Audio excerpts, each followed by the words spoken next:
The movie starts off with a scene where Sean witnesses an American prosecutor named Daniel Hayes being beaten to death by a scary gangster named Eddie Kim in Hawaii. Sean then starts to run away, but when Kim's men realize, they start shooting at him, and Kim orders them to find him and finish the job.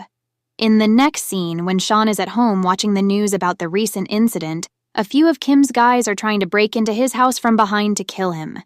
Sean notices, but before he can escape, Agent Flynn catches him from behind and tells him to stay put and do as he says to stay alive. Flynn sets an ambush and takes out Kim's men with precise shots. Then Flynn escorts Sean to the police station where Flynn's colleague Sanders is present, and they try to get him to talk. Flynn tells Sean that he witnessed a murder but didn't report it, and now he has to testify with details. If he cooperates, he will be safe, and they arrange for Sean to be escorted by a Boeing 747 to testify in a court in Los Angeles. If you enjoy our content, please support us by subscribing or liking, so we can recap more films for you. Before the flight at the airport, a famous musician named 3G signs autographs and writes messages for his fans in an unusual way. Before they take off, Sean tells Flynn, "We're taking this jet." Flynn responds, "No way. That jet is surrounded by cops for a wild goose chase. We actually need to go with a Boeing 747. Kim's henchmen have infiltrated the airline staff beforehand and report back on the situation." We see a scene where they are soaking the flowers in some suspicious substance, totally fishy. Even weirder, they start handing out these flowers to the passengers.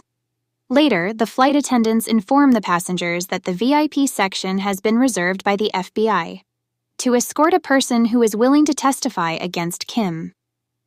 Flynn contacts his colleague Hank, and they are planning to keep an eye on Kim to prevent him from escaping. 3G, accompanied by his 2 bodyguards, boards the airplane. Additionally, 2 young lovers catch each other's eyes and share a kiss. Later, a Navy captain introduces his kids, who are traveling alone for the first time, to the stewardess, Ms. Claire, asking her to look after them. The flight attendants then explain the emergency procedures to the passengers. One of the stewardesses, Tiffany, approaches Sean, seeming to be interested in him, and asks about his testimony. Tiffany mentions that Kim has brutally killed anyone who testified against him in the past, and hopes nothing bad happens to him. Next, a scene unfolds in the airplane cargo area behind the crates of flowers where snakes are seen along with a ticking timer. Meanwhile, the flight attendants are busy attending to the passengers. The timer is shown again, indicating that something bad is about to happen soon. Flynn then talks to the flight attendant Claire, who tells him that it would have been better if he had informed them earlier about occupying the VIP section. At that moment, the timer reaches 0 and something suddenly explodes, causing the snakes behind the crates of flowers to come out. Thousands of snakes are unleashed in the airplane's cargo. 2 young lovers you saw at the beginning of the movie decide to have some fun in the restroom, unaware that a snake has suddenly entered the restroom ventilation. It bites the neck of the young man and then the breast of the lady. However, at that moment, the flight attendants sense that they are having a strong sex and are completely puzzled by the noises coming from the restroom. But they were actually struggling for survival and making a lot of noise before die. Ouch! That's a bad way to die. One of the snakes causes damage to electronic parts inside the cockpit with its movement. At the same time, snakes enter through the air vents into the passenger cabin and move slowly. Then a person who wanted to go to the bathroom gets bitten by a snake from inside the toilet and sadly dies there. Then one of the snakes is seen entering the clothing of a chubby lady, but she is asleep. Meanwhile, one of the pilots goes down to inspect the cabin's electrical section and suddenly gets bitten by a snake and dies on the spot. The flight attendant notices and informs both agents Sanders and Flynn, who, upon investigation, think he has had a heart attack and died. Meanwhile, the flight attendant checks on the kids who are alone and tries to reassure them as the airplane has been turbulent due to weather conditions. Then, at that moment, Rick, who was assisting the pilot in the cockpit, sees several coral snakes and tries to hit them with his clipboard, but suddenly hits the emergency ventilators, and at that moment all the snakes that were moving in the air, vents fall down and bite many passengers, causing chaos and panic. They even bite Agent Sanders, too. Agent Flynn manages to keep the snakes away from himself using his taser in the chaos. Moreover, amidst the chaos, a snake comes and bites the hand of one of the kids who was traveled only with his elder brother. Ken, another flight attendant, grabs a coral snake from the ground and tosses it into the microwave. And when he turns it on, the snake explodes. Then, amidst all the commotion caused by the snakes, a 3G bodyguard gets bitten on his butt by the snakes. Agent Flynn then tells the passengers who are safe to create a barrier between themselves and the snakes using their bags and belongings to block them out. One of the flight attendants, named Grace, hears noise from the other side and sees a Latina mother in need of help searching for her baby. Grace finds her just as a snake is about to strike. She quickly grabs the baby, but the snake bites Grace instead. She manages to save the baby and the mother from harm. Later, Sanders, with his chest bitten by the snakes, tells Flynn his goodbyes and entrusts him with his life. Flynn tells the pilot they need to figure out what to do next, but the pilot admits he's clueless as he has to keep the plane in the sky for 2 more hours while dealing with numerous venomous snakes and a damaged aircraft. Tiffany and Chloe find the name of a doctor on the passenger list who might be able to help those who have been bitten. But when they go to find him, they discover that the snakes have already bitten and killed him.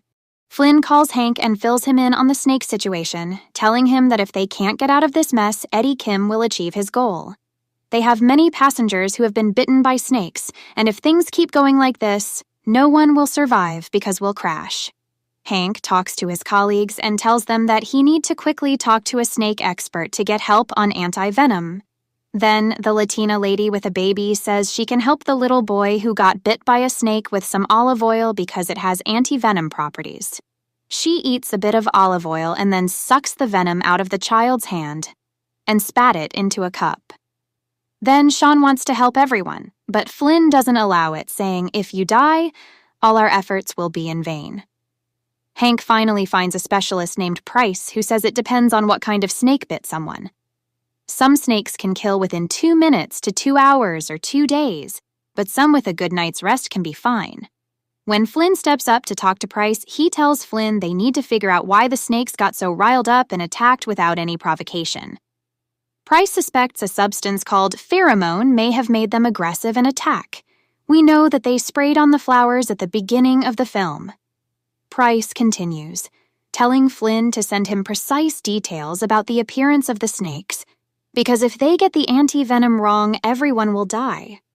Flynn tells the passengers to bring him any dead snakes they find so he can send the details to a snake specialist to get the right anti-venom. Suddenly, a snake attacks Pilot Rick and bites his hand. Using a passenger's phone, Flynn coordinates taking pictures of all the snakes on board to send to Price. As Claire enters the cockpit, she sees no sign of Rick and the plane is plummeting. The sudden movements cause the snakes to attack again. Sean steps in and manages to fend them off, but many passengers are still in danger. And victims of their bits, the remaining passengers head towards the VIP cabin on the upper deck trying to escape the snakes. A boa constrictor falls from the glass ceiling, then a foolish passenger tries to tease it by tossing a dog towards the boa, ending up being twisted by boa and swallowed. Claire and Flynn work together to steer the plane and prevent it from crashing. Suddenly, Rick regains consciousness and struggles to regain control despite being bitten. The passengers in the VIP cabin use an inflatable raft to protect themselves from the snakes. Rick takes back control of the plane and tells Claire and Flynn that he's got the plane under control and they should go help the others. In the next scene, according to the pictures that Flynn sends, Price tells Hank that snakes are found all over the globe, not just in America, so finding the right anti-venom might take up to 2 days. But they know someone who might be involved, and maybe Kim deals with him, a snake dealer in Los Angeles. Grace is happy to have been able to help, and Latino mother thanks her. Shane remarks that the air is really hot, meaning it's stagnant and we could suffocate like this. Then Flynn goes to Rick to ask him about finding the power switch for the airflow system, which is off due to the situation. Later, Grace, who was bitten by the snakes, tragically dies. Flynn then, with Claire's help, improvises a flamethrower using a spray and a lighter. He heads to the cargo area to fix the ventilation and oxygen system. Along the way, using the flamethrower, he manages to get rid of several snakes and succeeds in fixing the airflow system. He even takes down a snake, approaching him with an arrow. In the continuation, Hank finds a guy who bred snakes in Los Angeles on his farm. When Hank approaches him and points a gun at a non-vital spot on his body, causing him to hit a snake tank, shattering it, and then a snake bites his foot. He confesses that Kim made a deal with him and reveals where the anti-venom is located, begging them to administer it before it's too late. Hank then shares this uplifting news with Flynn over the phone. He says, "We'll apprehend Kim with the info we have. Multiple murders and attempted murders. The anti-venom has been found for all. You just need to land in Los Angeles." Meanwhile, Claire knocks on the cockpit door, but no one answers. Flynn uses a knife to force open the door, finding Rick's body behind it. Snakes are inside the cabin, and he shuts the door. Claire tells everyone they need someone who can pilot and land the aircraft safely. 3G says that Troy will do it, and then... Troy stopped for a moment to think and then said, "Yes, I can. I've had 2,000 hours of flight experience." Flynn then says, "I'm tired of all these snakes, and instruct everyone to strap into their seats because he's about to do something to get rid of all the snakes and prepare for landing." He shoots 2 of the cabin windows, causing the airflow to push out anything that isn't secure, including all the snakes, even the giant boa. Flynn and Troy make their way back to the cabin, and when Troy takes control, he is impressed, keeping the aircraft at a steady altitude. They contacted the control tower, and at that moment we realized that Troy's flight experience with jets and fighters for 2,000 hours was just from playing video games. Despite the air control tower's objections, Flynn insists that Troy is the only one who can help. Troy gets ready to land, opens the landing gear, and, after a bit of a struggle, manages to land. But since he didn't know how to brake, Flynn yells out, "Turn left and hit the brakes," and finally they successfully stop the plane. In that moment, ambulances and police cars arrive. Using an emergency inflatable slide, all the surviving passengers slide down. Then, Dr. Price arrives with Hank in a helicopter just in time with a bunch of anti-venoms. Dr. Price first helped a boy whose hand was bitten by a snake by finding the antidote using a painting of his brother to realize what kinds of snakes bits him. Right then, Flynn comes to thank Sean for all his help, but a snake bites his upper chest. Immediately, Flynn shoots the snake in Sean's chest, and as he lands on the emergency slide, the police surround him. It's revealed that he was wearing a bulletproof vest, and Flynn knew it all along. Then, Flynn thanks Claire for saving his life and tells her he owes her a dinner, to which she replies to give her a call. Later, Tiffany approaches Sean, writes her number on his palm, kisses him, saying, "Remember to give me a call." In the final scene, Sean tells Flynn, "Just like you said when we first met, do what I say to survive. Do what I say to live and enjoy life." In the next scene, he takes him to Bali Islands for surfing, and the film ends.